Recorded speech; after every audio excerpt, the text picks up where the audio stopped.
Hello, welcome back to my channel. My name is Sarah, and as you can see today I am fully in an autumnal mood. I'm really embracing sort of the horrible windy rainy weather we've got outside.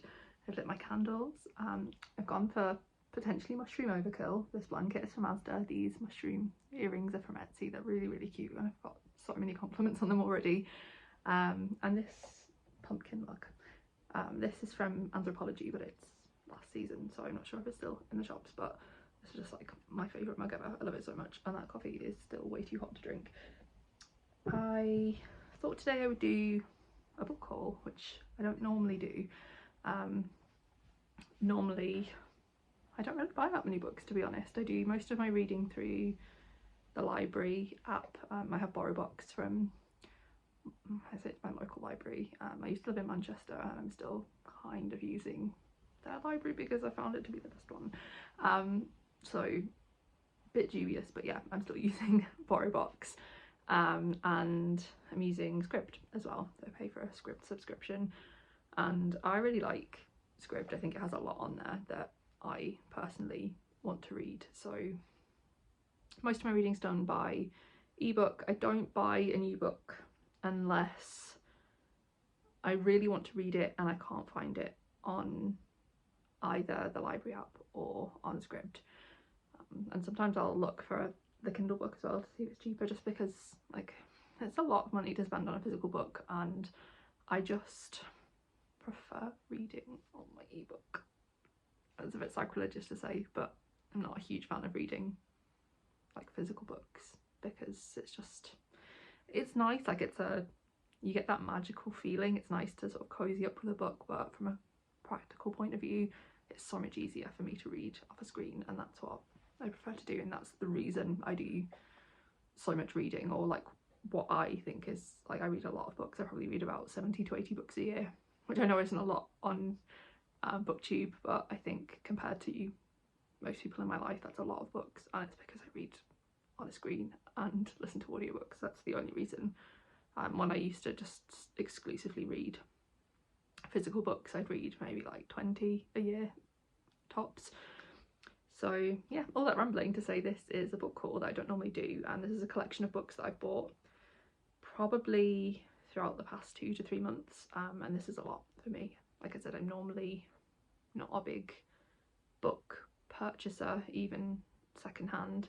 I'll sort of go wild adding things to my Scribd save list, and that's kind of my version of going into a bookshop and doing loads of damage. Let's get into the books. The first one I'm going to talk to you about is The Cloisters by Katy Hayes. This is a really beautiful cover with a skull in the background. I've wanted to read this for a while. This came out this year, I think, and it's a dark academia set in New York in the summer, and it's a dark academia revolving around tarot cards, and our main character starts an internship at the Cloisters, which is a sort of offshoot of the Met, and she quickly becomes embroiled in very toxic relationships and a toxic attitude towards academia. I got this because it was £8 on Amazon. I know it's really bad, but it was £8, so I couldn't not buy it. And yeah, I've already read this. I think my vlog, it may or may not be up already. I took this to the Isle of Arran with me on holiday and read some of it there. But I have finished it, and overall I was really disappointed in this. And yeah, I'll let you know my thoughts in the vlog, but this just wasn't for me, unfortunately. So the next 3 books I've got are all from the same shopping trip. I went into the Oxfam Bookshop in Stockbridge, which is one of my favourite secondhand bookshops anywhere really, but definitely in Edinburgh. That and the Shelter Bookshop across the road I really love. I didn't buy anything from Shelter on that occasion, but in Oxfam I got this, which is Bricks and Mortar by Clemens Meyer, and this is translated from the German by Katy Derbyshire. I didn't even know this book existed, but I really wanted to read Clemens Meyer's book While We Were Dreaming, which came out this year. Clemens Meyer is an author from the former GDR, who was born in East Germany, and I think, well, this book definitely is set in the former GDR, and it's a book about the sex trade in, I think, Leipzig, and that's where Clemens Meyer is from. It doesn't actually say this is the big city, but yeah, sounds really interesting. And you may know, if you've been on this channel for a while, that my special interest is the GDR. I love reading about it, so I'm really looking forward to adding this to my ever-growing collection of books about the GDR that I haven't read yet. And like I said, on that same shopping trip, I bought The Master and Margarita by Mikhail Bulgakov, translated from the Russian by Michael Glennie. I've read this before and I really loved it. I would say it's one of my favourite books of all time, but I haven't read it since I was about 19, I think, and my tastes have changed. I was a bit of a dick as a 19-year-old, so I'm really keen to see if I will still like this. And yeah, I've been meaning to reread it for a while, so I thought I would just pick up a copy. It's not the nicest cover ever. I prefer, there's a cover, I don't know if it's still in circulation, but there used to be like a blue cover with a like cat mask kind of face on the front, and I really liked that one, but I thought I'd just get that one because it was £2.50 from Oxfam. And the final book I bought in that haul was Daphne du Maurier's Rebecca, which again I've been meaning to read for a long time. I don't really know anything about this book other than it's a classic, and it's quite a dark classic, and I think a gothic kind of mystery. I think it has an element of the supernatural, but you're not really sure if it is actually the supernatural or not. That's what I understand. It might be completely wrong, but I've wanted to read this for a long time as well, and again, £2.50, so couldn't say no. It's in really good condition, so happy to have that in my collection. Another book I bought from the same Oxfam but on a different day is The Tidal Zone by Sarah Moss. I have a bit of a hit and miss relationship with Sarah Moss. I really liked Ghost Wall. No, I didn't like Ghost Wall. I really didn't like that one. And I really liked Summer Water. That was one of my favourite books of the year that it came out. That's just following a load of families in a really rainy Scottish holiday resort, and I thought that was brilliant. And I read The Fell, which is a pandemic novel following a woman who falls on a cliff top when she's walking and she shouldn't be out walking, and I just thought that was fine. So I'm really keen to read The Tidal Zone. This has been on my TBR for years. This is what kind of first put Sarah Moss on my radar. The other one I have that I'd like to read is Names for the Sea, which is her memoir about living in Iceland. But this is it's a literary fiction, and we follow a man called Adam who he gets a call that his daughter, his 15-year-old daughter, has collapsed and stopped breathing in school, and we're sort of following like the aftermath of that. I don't think she dies, I think she survives, but I know it's very grounded in place. I think this is set in Coventry, and yeah, I just know I really like Sarah Moss's writing. It's just like the execution of her book sometimes doesn't quite hit right for me, but yeah, I'm really excited to read this one, and I think it would be a good book for just like a slow cozy Sunday in the autumn. So that one, I don't mind saying I'm really excited about them. Of course I'm excited about them, but that is one that has been on my TBR for literal years, so I was really pleased to find a copy of that. Then I have Time Shelter by Georgi Gospodinov, and this is translated from Bulgarian by Angela Rodell. I've never read any Bulgarian literature, I don't think. I didn't technically buy this for myself. I bought this as a gift for my partner, knowing full well that I wanted to read it. So that's the kind of partner that I am. This was, oh, it won, did this win? I think this won the International Booker this year, last year, I can't remember. Oh, it says right there, it says it won the Booker Prize this year, and it's recommended by Olga Tokarczuk, so obviously it's going to be good. I love Olga. And this follows, I guess it's a kind of sci-fi time travel kind of book. I'll read the blurb for this one. I don't really like doing that because I think like you can read a blurb yourself, but it's the only the only way I can really explain what it's about. So it says, in Time Shelter, an enigmatic flaneur named Gospodinov opens a clinic for the past that offers a promising treatment for Alzheimer's sufferers. Each floor reproduces a decade in minute detail, transporting patients back in time. But as the rooms become more convincing, an increasing number of healthy people seek out the clinic as a time shelter, hoping to escape the horrors of our present, a development that results in an unexpected conundrum when the past begins to invade the present. So yeah, that sounds really good. The reviews I've read of this have said that it's quite slow and dense, that it's not necessarily as plotty as the blurb suggests, but I think I will like that. You kind of know what you're getting yourself in for when you read International Booker winners. They always go for the more literary books. It's just that kind of prize, so I don't think that will be disappointing to me at all, and I'm really keen to get to that one. Then, just changing the mood completely, we've got In the Company of Witches by Auralee Wallace, which is what I'm currently reading at the moment. I'm about to start a reading vlog, reading cozy witchy books, and this is just perfect so far. I really love it. So we're following the Warren witches, and they live in a sleepy New England town, and it's a murder mystery at their cozy B&B, and it has lots of cats in it. It's just my kind of vibe, and yeah, I can already tell I'm really gonna love this.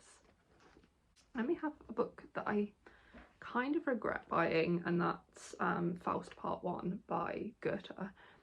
I regret buying this because I do really want to read it. I got really obsessed with The Legend of Faust when I was reading some Oliver Pötzsch books about 2 years ago. They're like Faust retellings, they're amazing, and I would highly recommend them if you like kind of light historical fantasy that's sort of only kind of peppered with fantasy, that's very grounded in reality with just a hint of what might be the supernatural.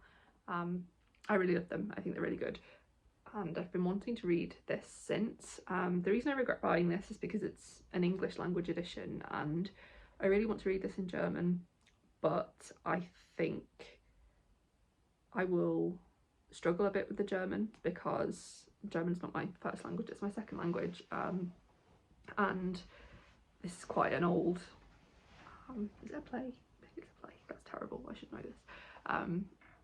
It's quite, no, it's not a play. It's a play. It's a play.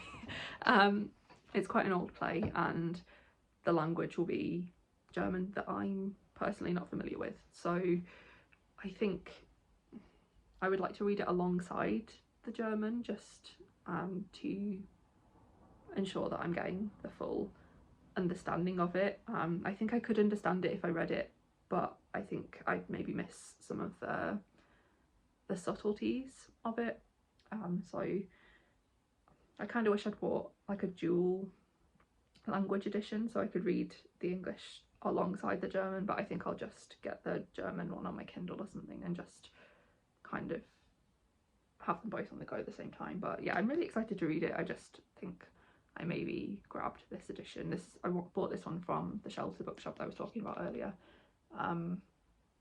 and yeah, I just think I grabbed it getting excited about it, and I should have thought about my purchase more. And we have a book that was bought for me by my husband. He went to London in the summer to watch All Elite Wrestling and left me with our son for 2 nights by myself. I had to take care of my own child, and this is called Days at the Morisaki Bookshop by Satoshi Yagisawa, and it's translated from the Japanese by Eric Azawa. I'd never heard of this before. I've since seen it everywhere. This is, I think, just a cozy slice of life book following somebody who works at a bookshop, and it sounds like it's right up my street, and I've seen really good reviews of it, so I'm really looking forward to reading this one, and I think I'm going to prioritise this one for the autumn. Then I have Fault Lines by Emily Itami. This has been on my TBR for ages, and I finally saw it in Blackwell's in paperback and was just like, you know what, I'm just gonna get it. I tried to get it out of the library, like in a physical book, but the person who had it before me lost it, and so it's just not available, and I'm just I really want to read it. It's been compared to Night Bitch by Rachel Yoder, which I also haven't read and have in hardback. I bought that one in hardback because I wanted to read it so much and then just didn't. And this follows a woman called Mizuki, who is a Japanese housewife. She has a good husband, good kids, and her apartment is amazing. She kind of just has the life that seems perfect from the outside, but obviously there's sort of something darker going on, and I think it's just following her having an affair and sort of trying to navigate her life after she finds another man that she wants to be with, and just whether she wants to uproot her family to put her own happiness first. And I just love books about motherhood, and this seems right up my street, so obviously I had to get it. Then I saved, I think, the book I'm most excited about till last, and that is The Tidal Year by Freya Bromley. I heard about this on Instagram because the Portobello Bookshop had an event with Freya. I wasn't able to attend, but she was doing like a talk about her book and then having a dip on the beach in the sea, which I just thought sounded amazing, but it was on a Saturday and I can't go on Saturdays. And so I just really wanted to read the book because Portobello's where I swim in the sea mostly. I do go other places, but primarily I have groups in Portobello that I go to. And this is a memoir on grief, swimming and sisterhood, and I think it's just Freya travelling around the UK and swimming in lots of different places along the coast. And I wanted to support the author because wild swimming is something that I've really got into this year, and it's something that's so close to my heart, and I've made some really amazing bonds through swimming with other women, and so I wanted to support her for that reason. But I ended up downloading a sample of the book to my Kindle, and I really enjoyed the writing style, so I think I'm gonna really love this. I'm planning on taking this on my tentative honeymoon. I'm kind of reluctant to say it because I feel like it's going to fall through, because it will be like the third time that I haven't been able to go on this honeymoon. I've been married for 5 years, and basically I got pregnant sort of straight after my wedding, and wasn't able to go on my first honeymoon because I wasn't well enough. The pregnancy was horrible, and then there was COVID, and also having a child just makes it a lot harder to go anywhere. But we've planned to go on a holiday abroad somewhere warm without my son for a week, which is kind of terrifying. And yeah, I'm not even sure if it's going to go ahead because something always goes wrong whenever we book to have like time away to ourselves as a couple, and we do plenty of things solo, but yeah, whenever we try and book something as a couple, something always goes wrong. So this is my tentative reading plan, is to read that while I'm lying on the beach drinking a cocktail and swimming in the sea. But I will enjoy it equally if I'm reading it curled up on the sofa at home when it's like 5 degrees outside. So it seems like it's going to be really good, and I'll be happy to read it either way. So that's all the books I bought recently. That is a lot. I would say that probably represents like maybe a year or two of regular spending on books for me. It's a lot, and I've definitely got to rein it in because I don't have much room on my bookshelf. And yeah, I'm normally a bit more discerning with what I bring onto my bookshelf, but recently that's just kind of gone out the window, and yeah, I don't regret it, other than the copy of Faust that I feel like I should have not bought, but I'm excited to read anyway. So yeah, thank you very much for watching, and I will hopefully see you again in another video. Bye.